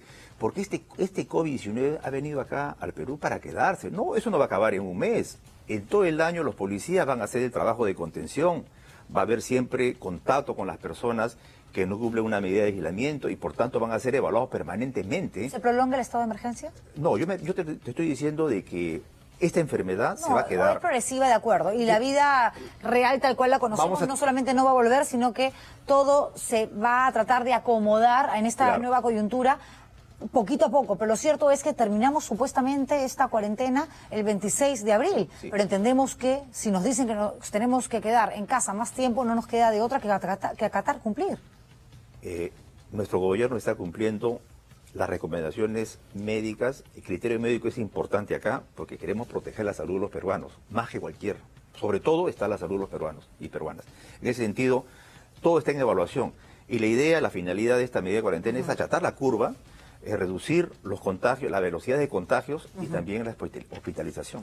Y una pregunta que yo no le puedo dejar de hacer, ministro Morán, que tiene que ver con la delincuencia, que ahora, claro, es mínima porque los ladrones tampoco pueden salir a la calle. Pero va a llegar un momento en que si esto se prolonga y si se empiezan a generar problemas en materia económica mucho más drásticos, aquellos que tenían un poquito de plata para comer los días que faltan de abril, en mayo ya no van a tener un pan para llevarse a la boca. Y hay que tomar en cuenta que hay por lo menos un 25% de personas en Lima capital que ni siquiera tienen un refrigerador, que todos los días tienen que buscar el pan para alimentar a sus hijos y demás. Va a llegar un momento que la gente va a decir, yo prefiero que me detengan y que me encierren en una carceleta porque a la cárcel no puedo entrar durante mucho tiempo y que me castiguen de todas las formas, pero yo me meto y saqueo un supermercado, ingreso a una tienda.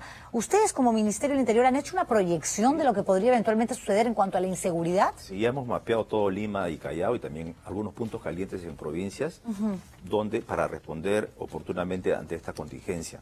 La policía está en este momento haciendo trabajo también operativo, aparte de hacer la contención social, hace trabajo operativo y está capturando personas que se dedican a estos robos menores que siempre hay, se presentan, y entendemos pues de que vamos a responder con la misma energía que estamos respondiendo ahora ante una pandemia que se está presentando. Yo le agradezco muchísimo, ministro, por haber estado con nosotros nuevamente aquí, el titular de la cartera del Interior, Carlos Morán, conversando acerca de todos estos puntos que son importantísimos claramente y que aquí está lo que ha dado pie justamente al 80% de la entrevista, que son estas multas, pero las escalas mañana me dice más o menos que estarán, ¿no? Sí, estamos evaluando eso y debe salir hoy día o mañana temprano. Yo quiero terminar rápidamente, Juliana, permíteme. Por supuesto. Yo quiero dirigirme a toda la familia policial. Hemos establecido un call center para atender solo a la familia policial, para que puedan reportar si se sienten mal, si tienen problemas de salud o un familiar. Tienen que marcar el 211-11. Y quiero ratificar una vez más, ningún policía va a quedar abandonado a su suerte. como gobierno, como Ministerio del Interior, tenemos la obligación de velar por su seguridad y su salud. Muchas gracias. Gracias por haber venido, ministro. Y nosotros tenemos que hacer una nueva pausa comercial, pero cuando regresemos, no se pierdan el reportaje que ha preparado para nosotros Romina Rossi. A ver, el Estado, a través de otro decreto también, porque forma parte justamente del grupo de medidas que se tienen que asumir, adaptar en estos tiempos de cuarentena, ha formado un grupo. ¿Para qué? Para recoger, aunque suene duro, cadáveres de las casas y aquellos cuerpos también sin vida que de pronto aparezcan en las calles. ¿Podríamos llegar a una situación similar a la de Guayaquil? Quizás sí, quizás no. Obviamente nadie espera eso, pero hay que estar preparados. ¿Quiénes integran estos grupos? ¿Qué tipo de equipamiento necesitan? Romina Rossi se puso la bata, la mascarilla y se fue a recorrer justamente las instalaciones del punto que va a ser el epicentro para la salida de este personal. Regresamos con eso y más, no se muevan. En momentos de crisis, en momentos de emergencia como los que estamos viviendo, es cuando realmente demostramos quiénes somos. Y yo creo que es momento de demostrar empatía, de demostrar solidaridad y de demostrar sobre todo sensibilidad y responsabilidad. ¿Eso qué significa? Que no salgas de tu casa. Es la única manera de cuidarnos y de cuidar a las personas que más amamos y de cuidarnos todos en realidad. ¿Para qué? Para poder acabar con esta pandemia, para frenar de una vez por todas el coronavirus. Así que ya sabes, quédate en casa, quédate con la TV.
¿Sabían ustedes que, imagínense ustedes, ya son 7 los parlamentarios contagiados que han resultado positivos en COVID-19?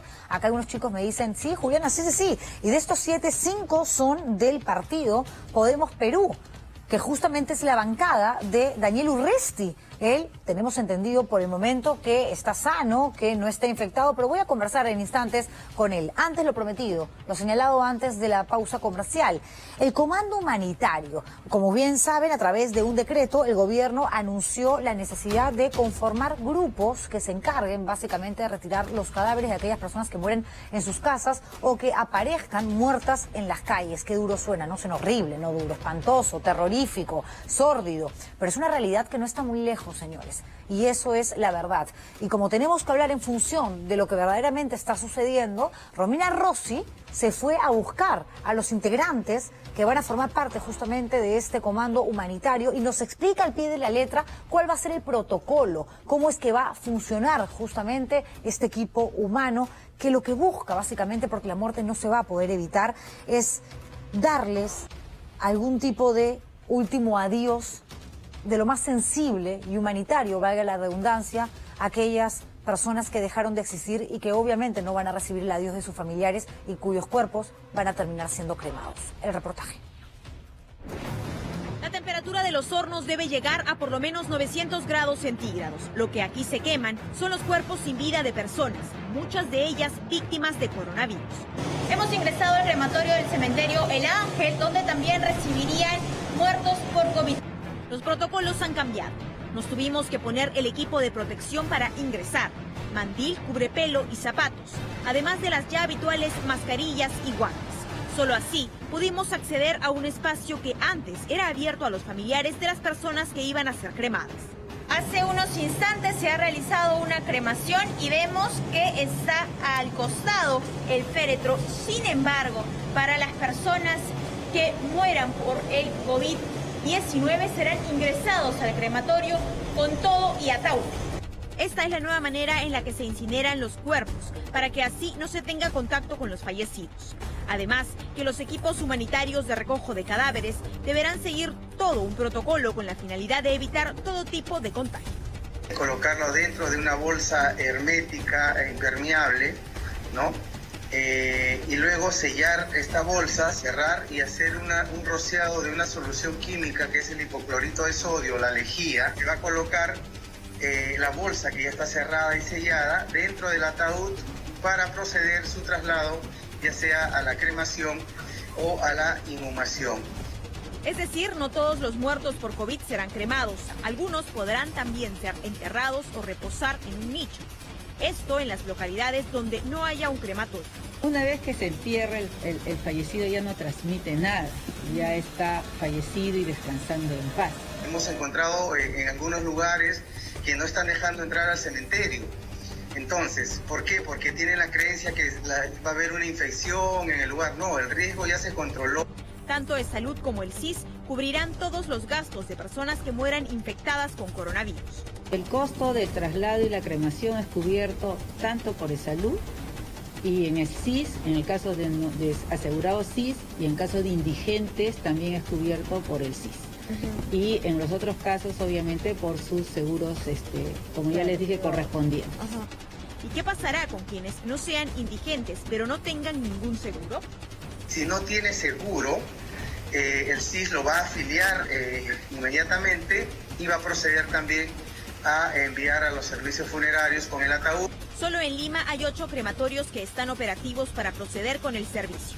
Uno de ellos está en El Ángel. Han habido coordinaciones ya hace un par de semanas que se vienen haciendo con el Ministerio de Salud y estamos preparados. Lo que ha querido el Ministerio es tener un diagnóstico de cómo están los crematorios a nivel de Lima. En este lugar se hacen entre 5 a 6 cremaciones diarias. Pasa a la sala de incineración, donde ya pasa al horno el cadáver. De ahí más o menos de hora y 20, hora y media, recién ya salen los restos, las cuales son llenadas a la urna y la cual es entregada a los familiares. Aquí se ha tomado la precaución también de proceder con la cremación, con todo y féretro, de las personas que hayan fallecido por neumonía o por alguna afección respiratoria. Si usted se entera de alguna persona que ha muerto por coronavirus en su vivienda o en la calle, a quien debe llamar es al 105. Terrible, ¿verdad? Esperamos, repito, no llegar a momentos tan extremos como los que se viven en Guayaquil, como lo que ha pasado en Italia, que a falta de respiradores mecánicos, los propios médicos tenían que decidir si salvaban a viejito, a la persona joven, que por algún problema, no sé, de neumonía, alguna afectación pulmonar, o porque son hipertensos, diabéticos y demás, pero que tenían menos edad, recibían o no este aparato, esta herramienta, que también escasea, claro que sí, en Europa, como en todas partes del mundo, para determinar qué frío, ¿no? ¿Quién merece vivir más tiempo? Qué complicado, por Dios. En fin.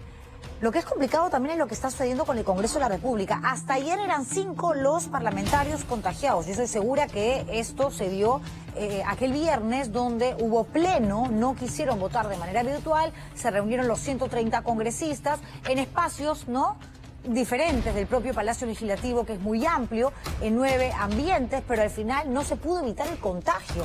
Y está Felipe Castillo de Podemos Perú, Carlos Almerí de Podemos Perú, Fernando Meléndez de Alianza para el Progreso, Lenny Lazo, Acción Popular, que es la esposa del alcalde de Villa María del Triunfo, que también resultó contagiado.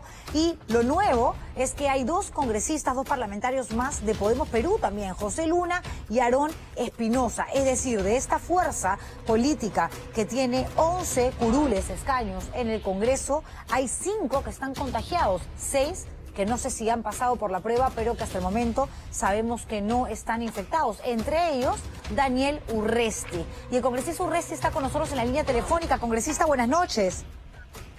Buenas noches, Juliana, qué gusto saludarte. Igualmente, asustado por esta situación, son 5 de 11 congresistas de su bancada que han resultado positivos en la prueba de COVID-19. Yo diría que apenado, realmente para nosotros es preocupante, ¿no?, que 5 de nuestros compañeros de bancada sean positivos, pero bueno, van recuperándose. Estamos atentos todos los días y gracias a Dios hasta el momento van pasando los efectos del virus y pensamos que van a salir bien los 5. Señor Urresti, dígame una cosa, ¿todos están aislados en sus respectivos domicilios o alguno ha tenido que ser trasladado a una clínica u hospital? No, están aislados pero monitoreados.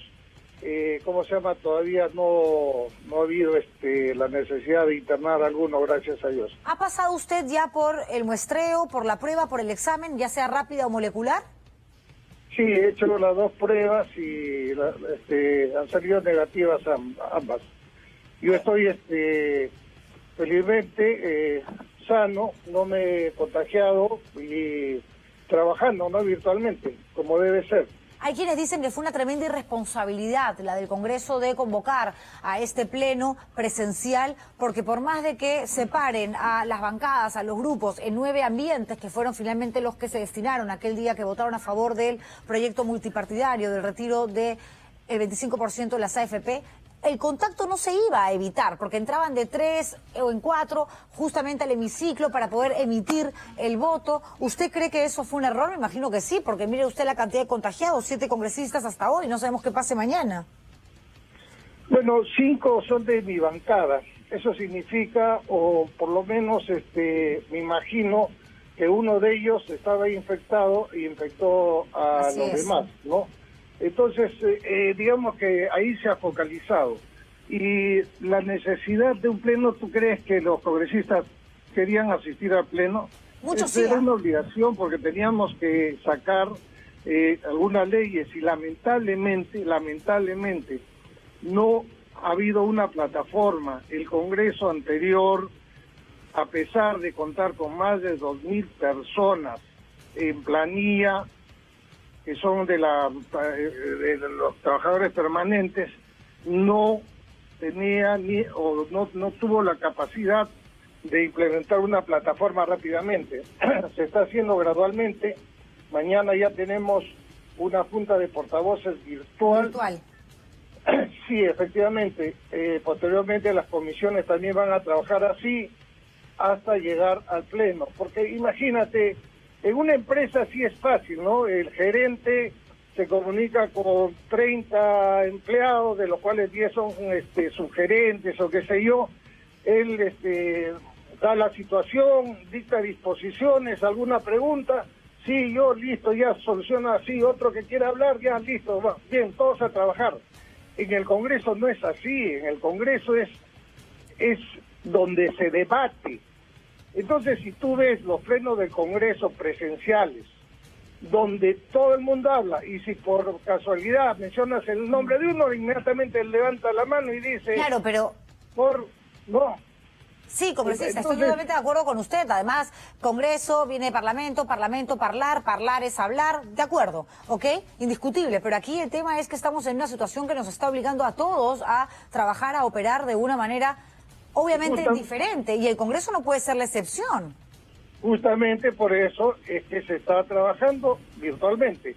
Ya ha tenido su primera reunión virtual la mesa directiva, mañana es la Junta de Portavoces, y lo que sigue ya son las comisiones. Lo que sí es importante es que estamos tomando iniciativas a largo plazo, o sea, no puede parar el Congreso. Tenemos que asegurarnos, por ejemplo, de que las elecciones para el 2021 se den, pero se den con seguridad. Para eso ya hemos presentado la bancada de Podemos Perú, y mañana se debe discutir y tal vez aprobar un proyecto de ley que permita eso. Justamente a raíz de una entrevista que me hicieron, creo que fue en la República, yo hablé sobre el tema, y gracias a eso el presidente hoy día se ha pronunciado.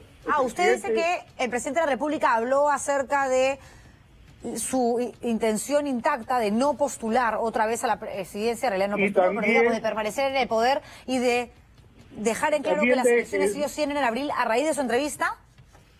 Sí, por supuesto.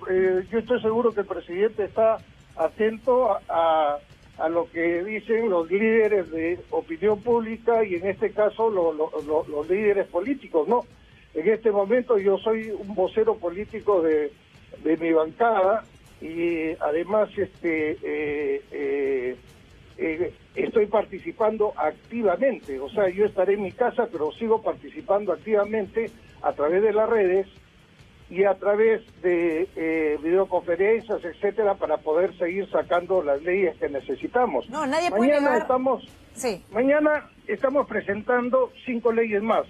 Hemos presentado 4 que tienen que ver con seguridad ciudadana. Mañana presentamos 2 más que tienen que ver con seguridad ciudadana y que van a ser necesarias.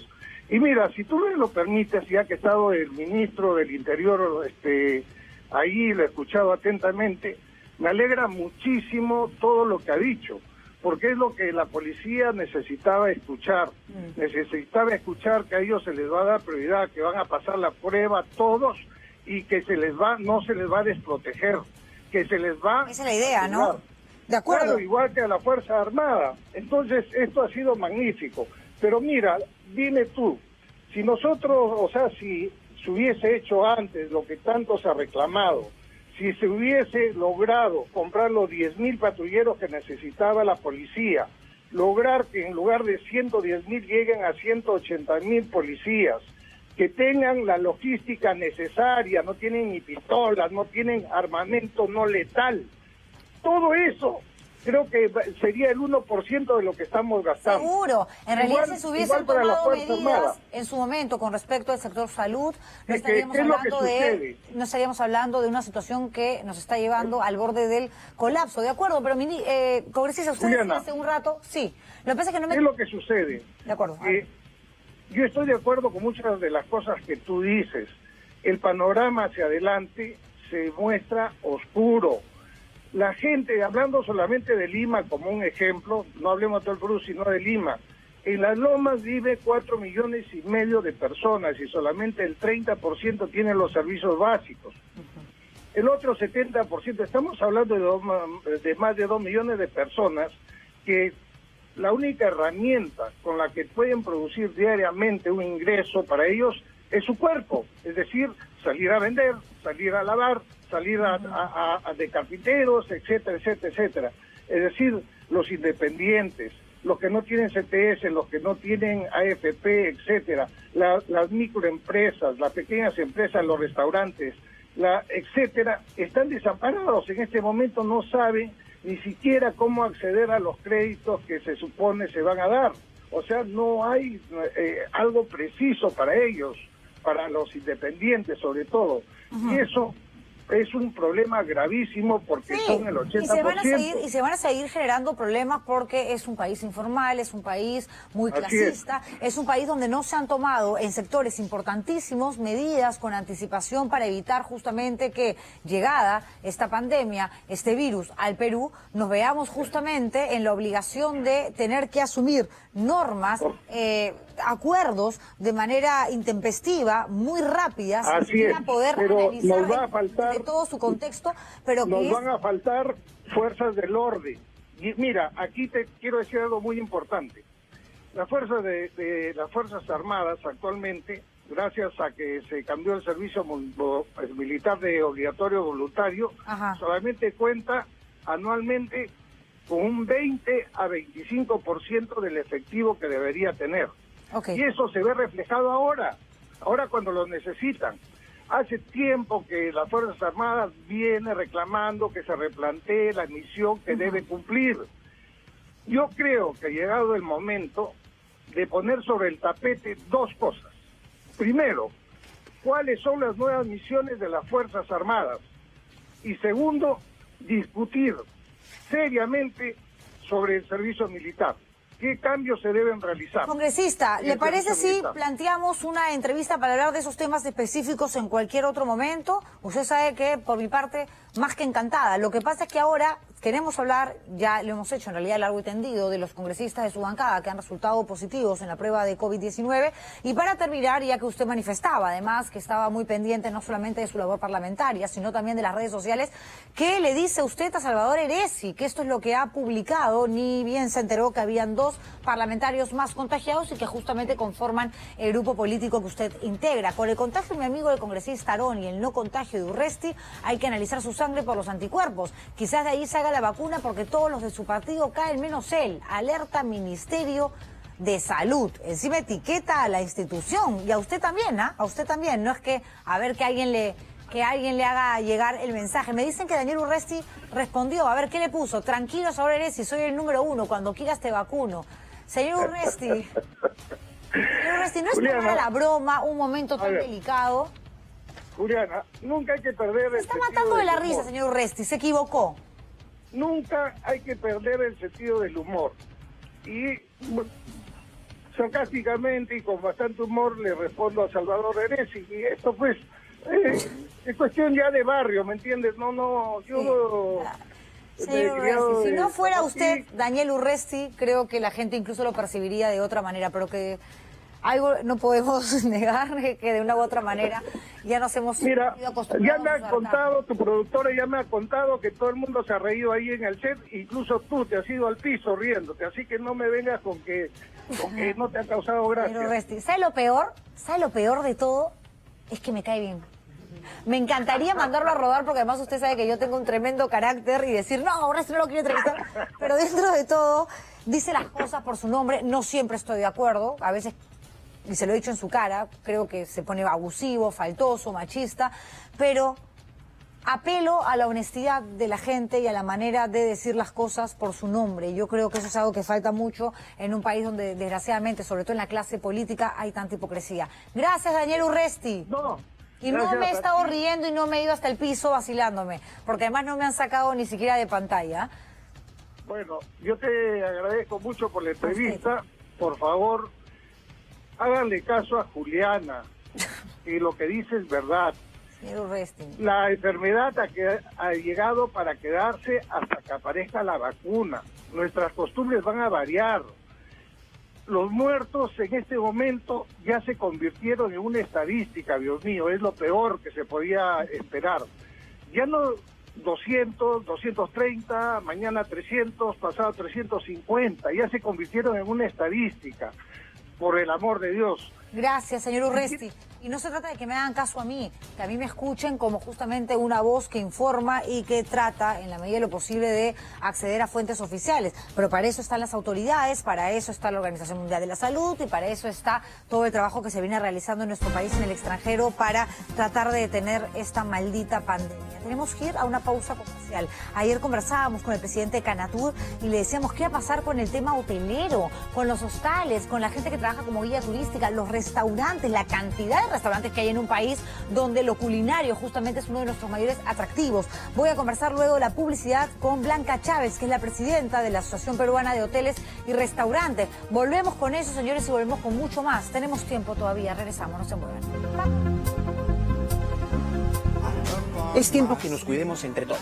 Por eso...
A las 9:45, Magali TV La Firme con Magali Medina.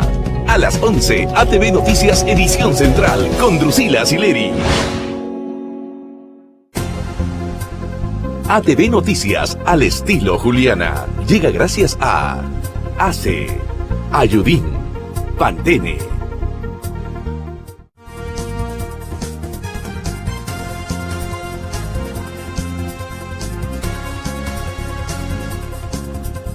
Regresamos de esa pausa comercial y por si acaso todo el corte ha sido grabado para que luego el señor congresista Daniel Urresti no diga que nos estamos vacilando, ¿ah? En todo momento nos reímos, no, tampoco.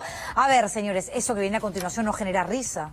Al contrario, muchísima preocupación. Sabemos que el sector turístico es el más golpeado en medio de esta problemática que se ha generado tras la presencia del COVID-19, del coronavirus en nuestro país. ¿Por qué? Porque ese es un país, el Perú, que vive prácticamente del turismo. Y hablar de turismo no solamente es referirnos a hoteles y líneas aéreas que lleguen a los puntos más atractivos para extranjeros y también para turistas locales. Hay que hablar de restaurantes, hay que hablar de guías turísticos, hay que hablar de agencias de viajes.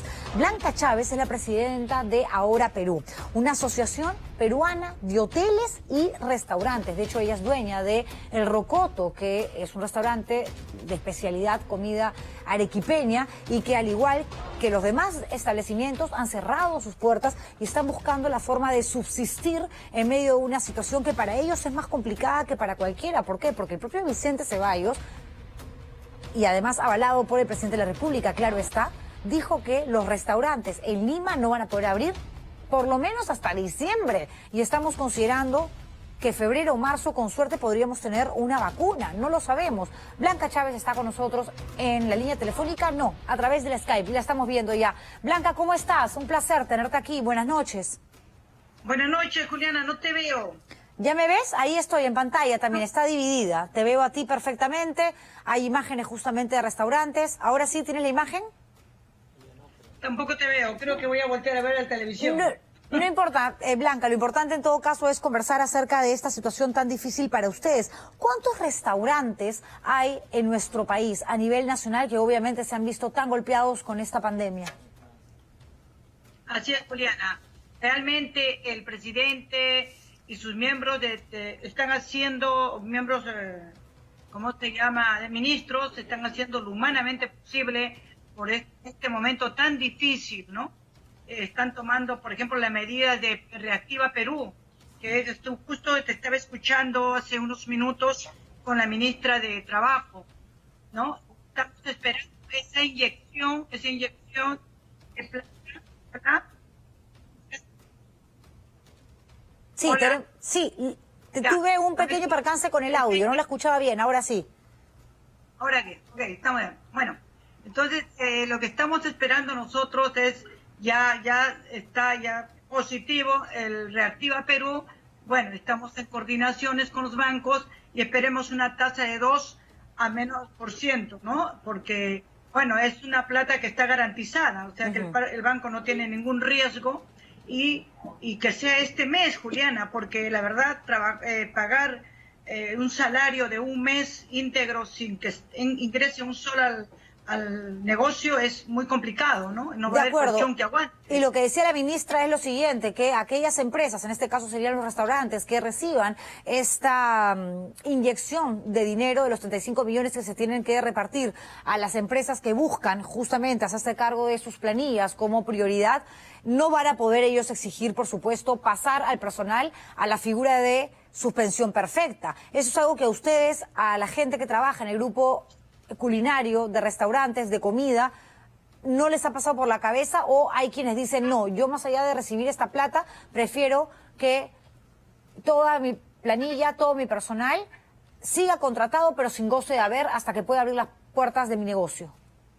No te he escuchado muy bien, pero por lo que creo entenderte es que esto Reactiva Perú es lo que dice la ministra, y está bien dicho, es para proteger, no romper la cadena de pagos, ¿no? Proteger a nuestros empleados, pero también pagar proveedores y tantas cosas que suma en nuestro restaurante, en nuestros negocios, ¿no? Ahora estamos hablando de pequeños, medianos y grandes porque todo tiene su problemática. Realmente es un problema bastante grave y sería ideal, como te repito, que esta plata ya esté este mes con nosotros para poder así cumplir y, como te digo, no romper la cadena, ¿no? Ahora Claro, el otro también sería ideal, Juliana, es el reparto, la entrega a domicilio. A eso iba justamente, porque ahora pueden recibir ese monto de dinero como parte del subsidio que entrega el gobierno, o que entregará, eventualmente, pero que está allí dispuesto para. Pero esto no puede ser eterno, y en el caso de los restaurantes, el presidente del Consejo de Ministros, Vicente Ceballos, ha sido muy específico y ha dicho, estos no van a poder abrir sus puertas de ninguna manera hasta diciembre, porque cuando acabe el aislamiento social obligatorio, el estado de emergencia, vamos a volver a ciertas actividades, pero de manera progresiva. Se entiende que a un restaurante no van a poder ir a comer 30, 40, 50 personas porque se van a convertir eventualmente también en focos infecciosos. Ustedes plantean justamente trabajar de manera delivery, pero delivery certificado con inspectores de DIGESA. ¿Eso es posible? ¿Qué les han dicho? Claro que sí. Mira, y antes de nada, Juliana, lo que te quiero decir es, nosotros no sabemos si la cuarentena va a continuar. ¿Tú te imaginas si la cuarentena dura 15 días más? Esta plata que va a ingresar, que se supone que es para la inyección que tenemos para las empresas, va a quedar corta. O sea, sí, claro, no va a alcanzar para nada. Empezar con ese servicio de entrega a domicilio que sería muy factible para todos los restaurantes, realmente, muy factible. Ojalá nos dé el permiso a nuestro presidente para poder iniciar ese trabajo, porque nosotros estamos listos ya con el protocolo sanitario para el COVID-19, tenemos asegurado todos nuestros clientes con control, calidad, que siempre hemos tenido. Somos de la industria muy regulada, pero también encima de ellos tenemos con municipios, con SUNAFIL, DIGESA, Indecopi, etc., ¿no? Son que están encima de nosotros y realmente hasta les tenemos temor, ¿no? Yo creo que todo esto, temor, ¿por qué? Porque con los miedos a las multas, a los cierres. Claro, es lógico.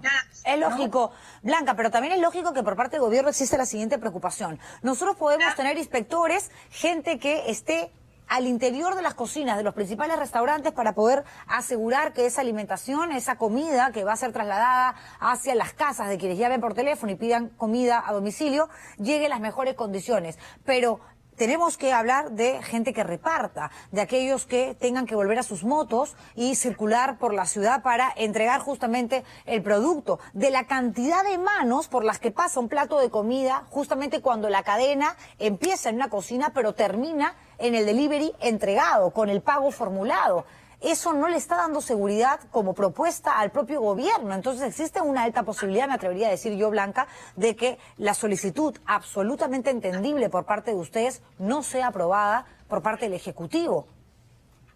Yo creo que primeramente podríamos nosotros mismos, cada local, cada establecimiento, hacer su propio delivery con su propia gente para tener la tranquilidad. Y qué buen momento que me has tocado esto de las plataformas de Rapid, Globo, etc. O sea, es momento de ya formalizarlos a ellos para que también tengan el certificado de que den un buen servicio y que estén con todo lo de la ley. Yo creo que es el momento para que, bueno, yo no puedo hablar de eso, pero podría ser bueno, Juliana, perdona que te diga algo, que invites a estas empresas y que digan cómo los tienen sin seguro, agarran a cualquier persona y la verdad no da la tranquilidad del caso. Pero una vez que den la tranquilidad, que ya estén realmente gente con el trabajo asegurado, seguros de salud, yo creo que va bien registrado como debe ser, planificado, ¿no? Entonces, Blanca, yo creo que todo esto se va a perder. Tú como presidenta de Ahora Perú, esta asociación, has enviado una carta al Ministerio de Comercio Exterior y Turismo pidiéndole justamente respuestas con respecto a esta situación que a quienes más golpea son a quienes están inmersos en el sector turismo, hoteles, restaurantes y demás. ¿Cuál ha sido justamente la respuesta frente a la problemática tal cual la han planteado ustedes?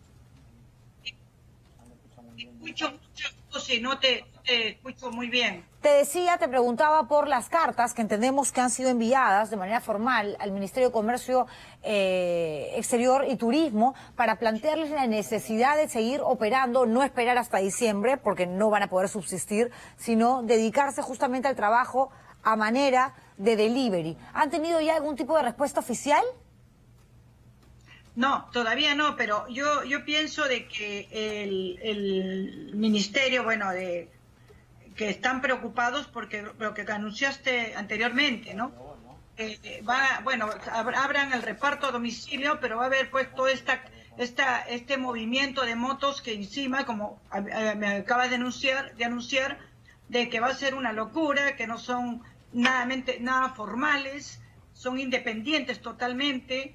Yo creo que si se formaliza este tema, porque no vamos a llegar a diciembre, como tú dices. No. Bien, yo creo que el reparto a domicilio y recojo a los negocios, eso sería lo ideal en estos momentos para poder trabajar.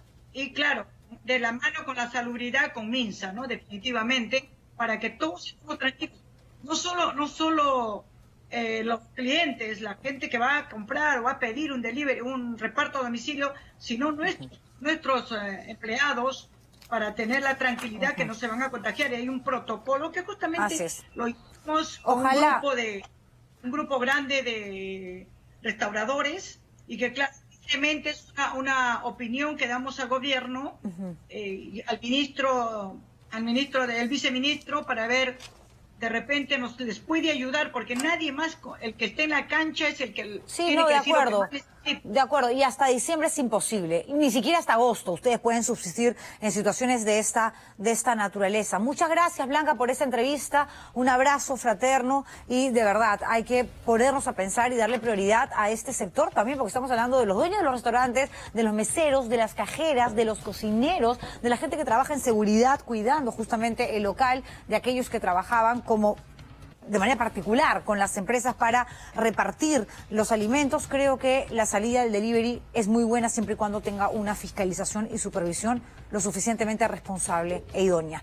Miren ustedes lo que tenemos para terminar el programa. Cifras comparativas. Nos pareció interesante, muy temprano, conversando con la gente de la producción, presentarles a ustedes este wall, este cuadro, como quieran llamarlo, para explicarles cómo se están llevando a cabo las muestras, los exámenes, las pruebas en diferentes países de la región, y cómo esto se grafica luego en cuanto al número de fallecidos, recuperados y personas que están contagiadas. En Brasil, por ejemplo, obviamente por el tamaño del país, que es enorme, y por el número de su población, hay 23.340 casos de personas que han resultado positivas, es decir, que ahora mismo tienen COVID-19.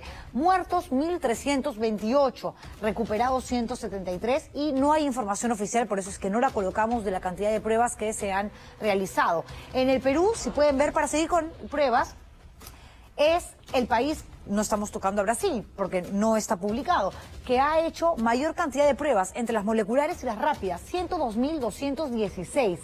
Pero tenemos también, miren ustedes, el segundo número más grande de personas infectadas, 10.303, según la última data dada por el presidente de la República, 230 fallecidos y recuperados 2.869. Ecuador, con 14.826, mucho menos, tiene 355 muertos. En Chile, con un número enorme de muestras ahora, pero que no supera el Perú, 85.035, tiene 85 fallecidos de 7.525. El manejo en Chile, en aspectos de salubridad, es bastante bueno. Y ahí están las cifras de Colombia, 112 muertos, y en Argentina 90 fallecidos. Queríamos presentarles estos antes de terminar, y yo aprovecho ya para despedirme, agradecerles por supuesto por la sintonía, por la paciencia, por vernos todos los días desde sus casas. Esto es difícil para todos, señores, pero que tenemos que cumplir al pie de la letra las consignas, no nos queda de otra, señores. La vida tiene que estar por encima de todo lo demás. Cuídense mucho, duerman bien. Chao.